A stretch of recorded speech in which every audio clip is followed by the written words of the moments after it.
यानी हनुमान जी के पुजारी श्री अमित आचार्य जी ने ये कहा है कि संत रामपाल जी महाराज कहते हैं कि ऋग्वेद मंडल नंबर 9 सूक्त 86 के मंत्र 26 में इस कबीर शब्द का अर्थ कबीर देव लिखना चाहिए था। वेद का अनुवाद करने वाले ने गलती कर दी। दर्शकों, इस महंत अमित आचार्य ने संत रामपाल जी महाराज जी की आधी अधूरी वीडियो भी आपको दिखाई, जिसको दिखाकर ये महंत संत रामपाल जी महाराज के कथन को झूठा सिद्ध करना चाह रहा है। जबकि संत रामपाल जी महाराज ने इस वीडियो में ये कहा है कि इस वेद मंत्र में परमात्मा की महिमा है और जो इन्होंने कबीर का अर्थ सर्वज्ञ किया है ये गलत इसलिए है क्योंकि कवि कोई भी सर्वज्ञ नहीं होता। यहाँ पर कबीर को कबीर देव अनुवाद करना चाहिए था, जिसको संत रामपाल जी महाराज संत भाषा में कबीर परमात्मा कहते हैं, जिसकी महिमा इस वेद मंत्र में की गई है। दर्शकों, इस महंत का कहना है कि यहाँ ये कवि शब्द है और इसका अर्थ सर्वज्ञ ही होना चाहिए। संत रामपाल जी महाराज यहाँ कबीर शब्द गलत अनुवाद कर रहे हैं। दर्शकों, ये अज्ञानी कबीर का अर्थ सर्वज्ञ करके अपनी अज्ञानता को दर्शा रहे हैं और कह रहे हैं कि वेदों में कबीर कहीं नहीं लिखा, जबकि संत रामपाल जी महाराज कह रहे हैं कि संस्कृत में जो ये कबीर लिखा है इसको संत भाषा में हम कबीर बोलते हैं, क्योंकि अनुवादकर्ताओं ने कबीर देव के गुणों को अर्थ रूप में लिख दिया। क्योंकि कबीर परमात्मा सर्वज्ञ हैं, यानी सारी सृष्टि के रचनाकार हैं, लेकिन अनुवादकर्ता को इस कबीर का अर्थ कबीर देव करना चाहिए था, जिसको संत रामपाल जी महाराज संत भाषा में कबीर परमात्मा कहते हैं। लेकिन इन अज्ञानियों का कहना है कि ये कबीर नहीं है, यहाँ तो सर्वज्ञ लिखा है। दर्शकों, यदि इस अज्ञानी की तरह हम भी ये बात कहें कि पूरी रामायण में हनुमान नाम का कोई ऐसा व्यक्ति नहीं है जिसकी पूजा ये अमित आचार्य जी करते हैं, जिसने कभी पहाड़ उठाया था। क्योंकि यदि हनुमान नाम की संधि विच्छेद करके लिखें कि हनु जमा मान, यानी हनु का अर्थ होता है थोड़ी तथा मान का अर्थ होता है वाला, तो हनुमान का अर्थ बना थोड़ी वाला। इसका मतलब तो रामायण में किसी थोड़ी वाले की महिमा है, हनुमान की महिमा नहीं है। इसी प्रकार जैसे शक्तिमान शब्द है, अगर इस शक्तिमान शब्द का संधि विच्छेद करें शक्ति जमा में मान, इसका अर्थ हुआ शक्ति यानी ताकत तथा मान यानी वाला। इस प्रकार शक्तिमान शब्द का अर्थ हुआ ताकत वाला यानी ताकतवर, अर्थात शक्तिशाली यानी शक्ति युक्त। इसी प्रकार हनुमान का अर्थ हुआ थोड़ी मान यानी थोड़ी युक्त। दर्शकों, यदि इस हनुमान शब्द का अर्थ कोई रामायण या अन्य ग्रंथ में इस प्रकार अनुवाद करे तो समझ लो उस अनुवादक ने तो हनुमान जी का अस्तित्व ही खत्म कर दिया। एक और उदाहरण से समझते हैं। हनुमान जी का एक नाम बजरंगी भी है। बजरंगी शब्द का संधि विच्छेद हुआ वज्र जमा में अंगी। आप जानते हैं कि वज्र का अर्थ है पत्थर अथवा बजरी, जिसे अंग्रेजी में कंक्रीट कहते हैं, तथा अंग का अर्थ है शरीर तथा शरीर के भाग। तो यहाँ बजरंगी का अर्थ हुआ बजरी जैसे मजबूत शरीर वाला। इसी प्रकार हनुमान जी के जितने भी नाम हैं, जैसे पवन सुत अर्थात वायु का पुत्र, वायु मतलब हवा तथा पुत्र का मतलब बेटा, अर्थ हुआ हवा का बेटा।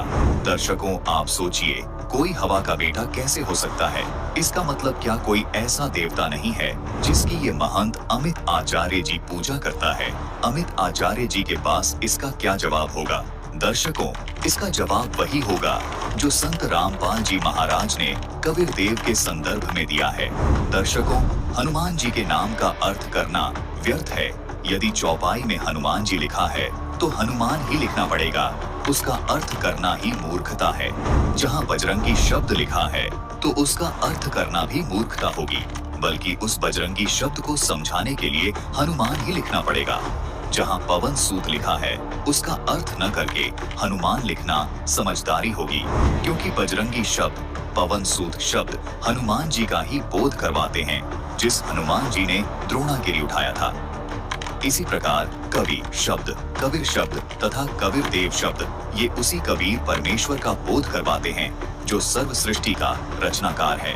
इसीलिए कबीर का अर्थ सर्वज्ञ या अन्य करना बिल्कुल व्यर्थ है। जिस प्रकार पवन सुत का अर्थ हवा का बेटा करना व्यर्थ है, बजरंगी को पत्थर जैसे शरीर वाला करना व्यर्थ है, और जिस प्रकार हनुमान को ठोड़ी वाला करना व्यर्थ है। दर्शकों, जैसे एक जगन्नाथ शब्द है, यदि इस जगन्नाथ शब्द को संधि विच्छेद करके लिखेंगे तो ये जगन्नाथ शब्द इस प्रकार लिखा जाएगा, जगत जमा नाथ बराबर जगन्नाथ। दर्शकों, अब यहाँ विचारणीय विषय ये है कि इस जगत शब्द को जगन लिखने से भी जगत का बोध होता है।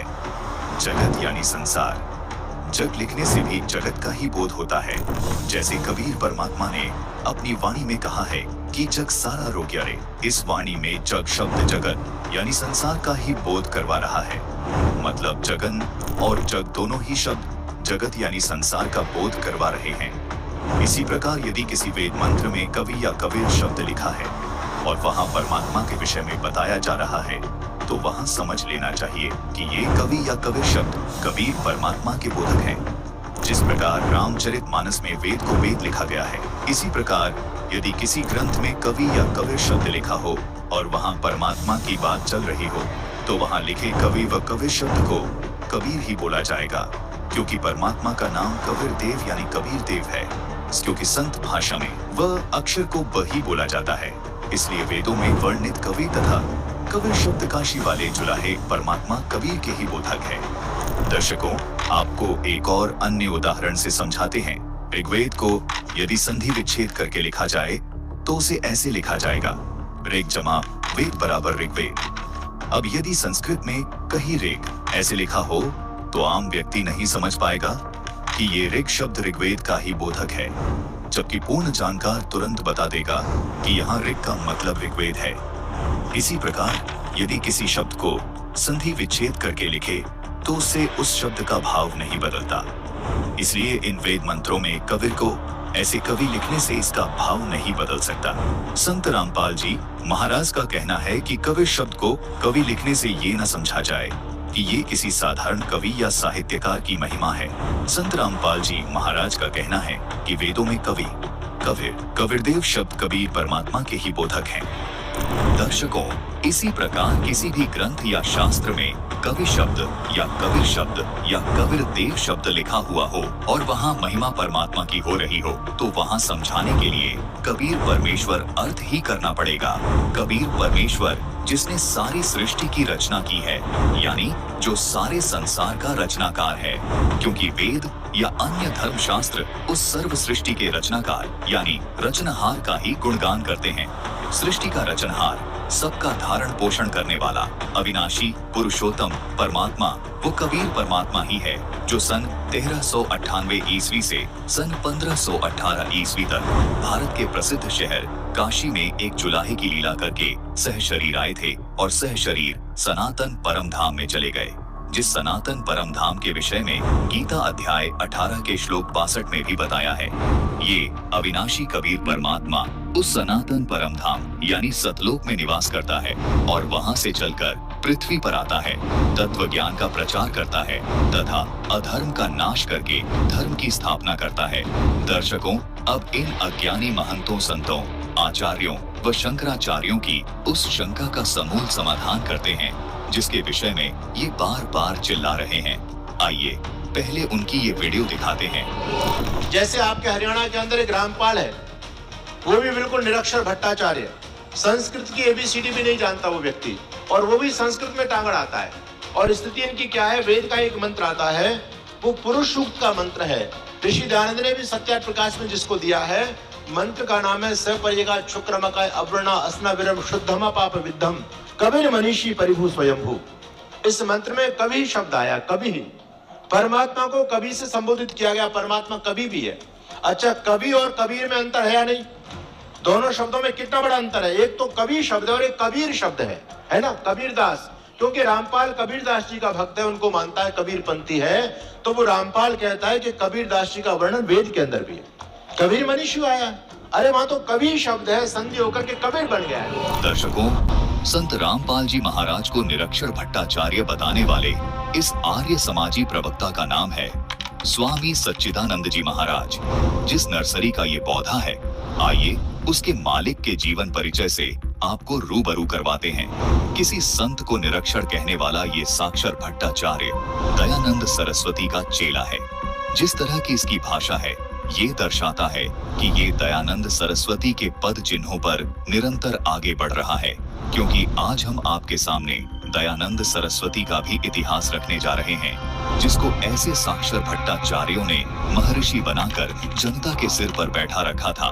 उनके इतिहास को जानने के बाद इस साक्षर भट्टाचार्य के ज्ञान का स्तर स्वतः आपके सामने आ जाएगा। दर्शकों, यजुर्वेद के अध्याय 40 के जिस मंत्र 8 को ये आर्य समाजी प्रवक्ता बोलकर सुना रहा है, आइए पहले आपको इस मंत्र का अनुवाद दिखाते हैं जो संत रामपाल जी महाराज ने किया है। इस मंत्र की संस्कृत और हिंदी दोनों साथ हैं।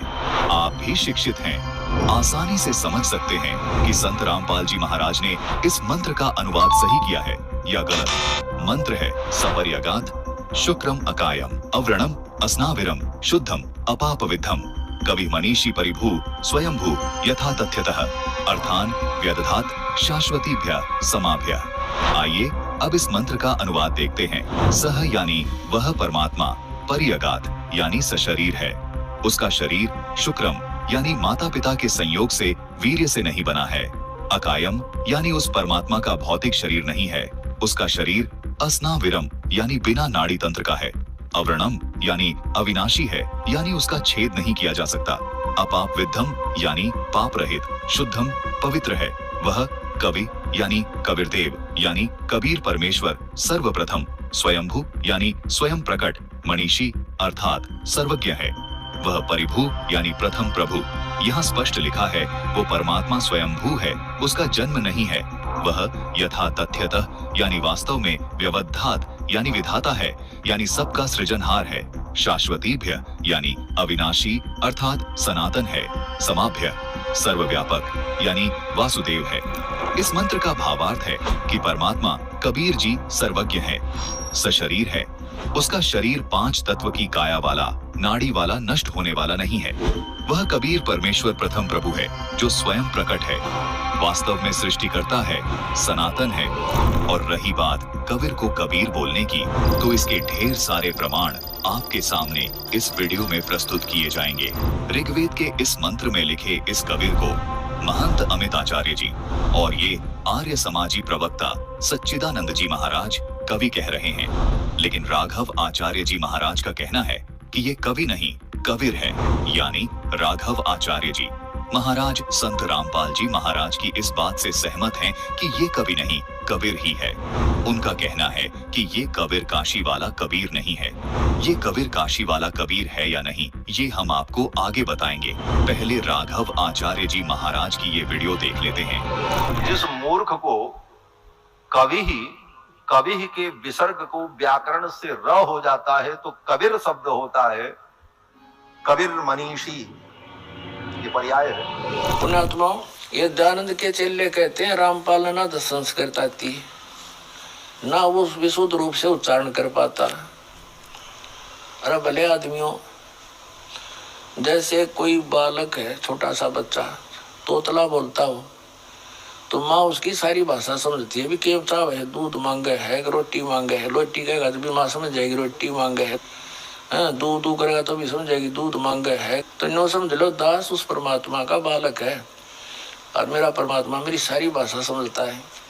और इन आचार्यों ने और इन विद्वानों ने, दयानंद के चेलिया ने सारी उम्र खोदी गछामी गछामी करता ने।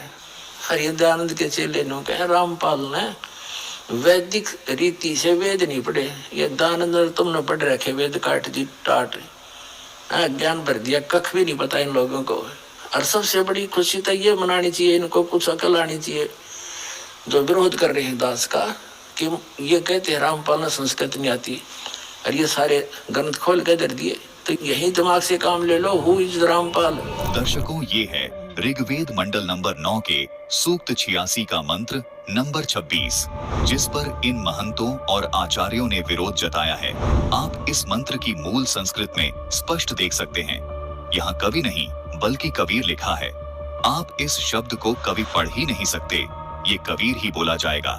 यदि इसको ऐसे विसर्ग के साथ भी लिखा जाएगा तो भी ये कबीर पढ़ा जाएगा, क्योंकि मूल संस्कृत में कवि नहीं लिखा, कबीर लिखा है। दर्शकों, संत रामपाल जी महाराज ने अथर्व वेद कांड नंबर 4 अनुवाक नंबर 1 के मंत्र नंबर 7 में लिखे कबीर देव को तथा ऋग्वेद मंडल नंबर 9 के सूक्त नंबर 20 के मंत्र नंबर 1 में लिखे कबीर देव को कबीर परमात्मा क्यों कहा है, आइए आपको एक और प्रमाण के माध्यम से समझाते हैं। दर्शकों, जिस प्रकार तुलसीदास जी ने रामचरितमानस की इस चौपाई में वेद को वेद बोला है, यानी अपनी स्थानीय भाषा में तुलसीदास जी वह शब्द को ब बोलते थे, इसलिए तुलसीदास जी वेद को वेद बोलते थे, वैसे ही संत रामपाल जी महाराज कबीर को कबीर बोलते हैं। अब रही बात कबीर को परमात्मा क्यों कहते हैं, इसके लिए आर्य समाज द्वारा अनुवादित वेदों के इस अग्नि शब्द के अर्थ पर गौर फरमाइएगा, जिसमें अग्नि शब्द का अर्थ परमात्मा है। ये देखिए वेदों में कितनी जगह पर अग्नि का अर्थ परमात्मा लिखा है। अब सामवेद के इस मंत्र पर भी नजर डालिएगा, जिसमें कबीर अग्नि शब्द लिखा है, जिसका सीधा सा अर्थ है कबीर यानी कबीर तथा अग्नि यानी परमात्मा। कबीर अग्नि का अर्थ हुआ कबीर परमात्मा, जिसको संत रामपाल जी महाराज कबीर परमात्मा बोलते हैं। दर्शकों, अभी आपको ये भी दिखाते हैं कि कबीर को संस्कृत में कबीर ही लिखा जाता है। आपको इन्हीं संस्कृत के विद्वानों के द्वारा कबीर को संस्कृत में कबीर लिखने का प्रमाण दिखाते हैं। ये है अगस्त्य संहिता, जिसके संपादक हैं पंडित भवनाथ झा। इसके प्रस्तावना पेज पर ही इन्होंने स्वीकार किया है प्रथम 131वें अध्याय में रामानंद आचार्य के अवतार का उपक्रम वर्णित है तथा 132वें अध्याय में श्री रामानंद आचार्य जी के सभी 12 शिष्यों अर्थात 12 शिष्यों के साथ उनके अवतार ग्रहण का वर्णन है। दर्शकों, इस लेख से हम आपको सिर्फ इतना स्पष्ट करना चाहते हैं कि इन्हीं संस्कृत के विद्वानों ने कबीर को संस्कृत में कबीर लिखा है। ये तो सर्वविदित है कि कबीर जी स्वामी रामानंद जी के शिष्य थे। उसी के विषय में इस पुस्तक में एक लेख है। आइए हम उस लेख पर चलते हैं। देखिए इस लेख में इन्होंने कबीर को कैसे लिखा है। ये है अगस्त्य संहिता का 266 नंबर पृष्ठ। इस पृष्ठ पर 40 नंबर श्लोक में कबीर जी को कबीर करके लिखा है कबीर अस्तु लिखा है। प्रहलाद जी के अवतार कबीर जी हुए हैं, यहाँ स्पष्ट लिखा है कबीर। दर्शकों, कबीर जी प्रहलाद के अवतार थे या नहीं, ये बिल्कुल अलग विषय है। हम यहाँ सिर्फ आपको ये स्पष्ट करना चाहते हैं कि जिस कबीर को ये तमाम धर्म गुरु व ब्राह्मण वेदों में कबीर मानने से इनकार करते हैं, उसी कबीर को ये ब्राह्मण स्वयं संस्कृत में कबीर लिखते हैं। अब आप ही विचार कीजिए, अगर संत रामपाल जी महाराज वेदों में लिखे कबीर को कबीर परमात्मा बोलते हैं तो क्या गलत बोलते हैं, जबकि उन्होंने कबीर साहिब जी के परमात्मा होने के सैकड़ों प्रमाण दिए हैं। आइए आपको पंडित सुदर्शन जी द्वारा किए गए इस श्लोक का अनुवाद भी दिखाते हैं। ये देखिए, ये वही अगस्त्य संहिता का 40 नंबर श्लोक है। इसमें कबीर का अर्थ ये देखिए, कबीर ही किया है, यानी कबीर ही कबीर है, यानी परमात्मा का वास्तविक नाम कबीर है, जिसको संत भाषा में कबीर बोला जाता है। तो दर्शकों, आप देख सकते हैं संस्कृत के इन विद्वानों के द्वारा ही कबीर का अर्थ कबीर ही किया गया है। दर्शकों, अभी आपको श्री वैष्णव मताब्ज भास्कर से भी प्रमाण दिखाते हैं, जिसके पृष्ठ 16 पर कबीर जी को श्री कबीर दास लिखा है। देखिए, यहाँ स्पष्ट लिखा है कबीर दास, यहाँ कबीर दास की जगह कबीर दास लिखा है। दर्शकों, इससे स्पष्ट होता है कि कबीर और कबीर एक ही परमात्मा का बोध करवा रहे हैं। वेदों में जिसको कबीर लिखा है, संतों ने उसको अपनी स्थानीय भाषा में कबीर बोला है। ये बात स्वयं कबीर परमात्मा ने भी प्रमाणित करके लिखी है। आपको कबीर सागर के बोध सागर के जीव धर्म बोध अध्याय के पृष्ठ 2047 से भी प्रमाण दिखाते हैं कि कबीर परमात्मा ने स्वयं ये स्पष्ट किया है कि कबीर शब्द अरबी और संस्कृत भाषा मिश्रित होने से कबीर बना है। दर्शकों, अब आपको एक और प्रमाण दिखाते हैं। ये है पुस्तक कबीर साहिब की साखी ग्रंथ द्वितीय भाग। इसके पृष्ठ 165 पर आप देख सकते हैं कि इसमें कबीर को कबीर भी लिखा है, कबीर भी लिखा है और कबीरा भी लिखा है। ये पुस्तक ना तो संत रामपाल जी महाराज ने लिखी है और न ही उन्होंने छपवाई है। इन सभी प्रमाणों से सिद्ध हो जाता है कि वेदों में जहां पर भी कबीर शब्द लिखा है, वो कबीर परमात्मा के लिए ही लिखा गया है। दर्शकों, हमें इन प्रमाणों की कोई आवश्यकता नहीं थी।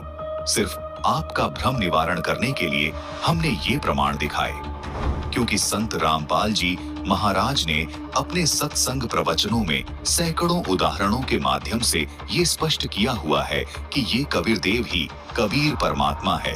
दर्शकों, समझदार व्यक्ति के लिए इतना ही काफी है। इसके बाद कुछ भी कहना शेष नहीं रह जाता। इसके बावजूद संत रामपाल जी महाराज का उद्देश्य है कि किसी भी प्रकार की शंका शेष न रहे।